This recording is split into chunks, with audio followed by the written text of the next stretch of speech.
क्या कहेंगे इसको लेकर? देखिए, मनरेगा कानून जो इस देश में मुझे लगता है कि आज़ादी के बाद एक आखिरी व्यक्ति को रोजगार देने की, उसका जीवन सरल हो सके, सरकार द्वारा उसकी मदद हो सके, इसको लेकर ये गारंटी रोजगार योजना कांग्रेस सरकार लेकर आई। जब से भाजपा की सरकार आई, उनको हमेशा से ये तकलीफ रही कि गांधी जी के नाम से क्यों ये योजना बनी, आखिरी व्यक्ति इस देश का क्यों संपन्न हो रहा, क्यों उसको खाने की जितनी रोटी पैसे सरकार द्वारा मिल रहे हैं। तो पहले इसका मजाक बनाया गया कि खड्डे खोदे जा रहे हैं देश में, फिर इनको लगा कि ये लोगों में इसका गलत गया, फिर इसका उनको माफ़ी मांगनी पड़ी, उसको तोड़ मरोड़ के फिर उन्होंने अपने बयान बदले।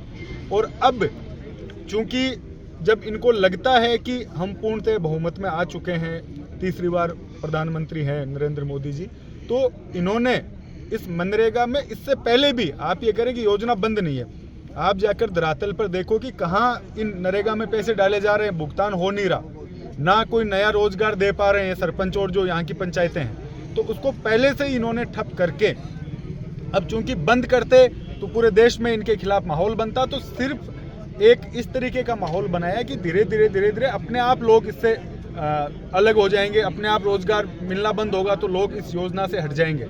और जो जी राम जी नाम इन्होंने रखा है, उससे किसी को तकलीफ नहीं है। आप राम जी के नाम से नई योजना लाओ, गरीबों का आप उत्थान करो, नए आप काम दो, नई योजनाएं लाकर आखिरी तबके तक पैसा सरकार पहुंचाए, हमें कोई तकलीफ नहीं है। हमें ये तकलीफ है कि नाम पहले महात्मा गांधी जी का बदला, दूसरा इस योजना को जिस तरीके से कि केंद्र सरकार कुछ पैसा देगी, राज्य सरकार देगी, और जिस तरीके से एक आम व्यक्ति से रोजगार छीनने का जो इनका तरीका, उसके खिलाफ कांग्रेस पार्टी का ये प्रदर्शन है।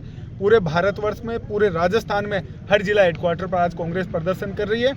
आगे भी इस आंदोलन को लेकर जो भी हमारा आलाकमान इसको लेकर हमें जो निर्देशित करेगा, उसके लिए पूरी कांग्रेस पार्टी एकजुट होकर इस कानून के खिलाफ लड़ाई लड़ेगी। एक सर, भुगतान में जो राज्य सरकार पे जो बोझ डाल रहा है, ये तो बंद करने जैसा ही वही मैं कह रहा हूँ कि ये तो बंद करने जैसा है कि एक कागज ऐसा निकाला कि हमने पूर्णतया बंद नहीं किया, लेकिन आप कहाँ से राज्य सरकार पैसा देगी? जो हमने कांग्रेस पार्टी ने सेंटर के हिसाब से जो पैसे का प्रावधान कर रखा था, उसको क्यों खत्म कर रही है? आप यही कह दोगे हमारे पास पैसा नहीं है, नरेगा हम बंद कर रहे हैं, क्यों उसको आप तोड़ मरोड़ कर जनता को भ्रमित कर रहे हैं? मैं ये मानता हूं कि पूर्णतया ये इस मनरेगा को बंद करने का काम इस बिल में सरकार द्वारा किया गया है। कहां से सरकारें 40% लाएगी और कब ये 60% डालेंगे? अभी जो स्थिति है उससे बुरी स्थिति ये आने वाले समय में इन ग्राम पंचायतों में इस मनरेगा की करने वाले हैं। ठीक।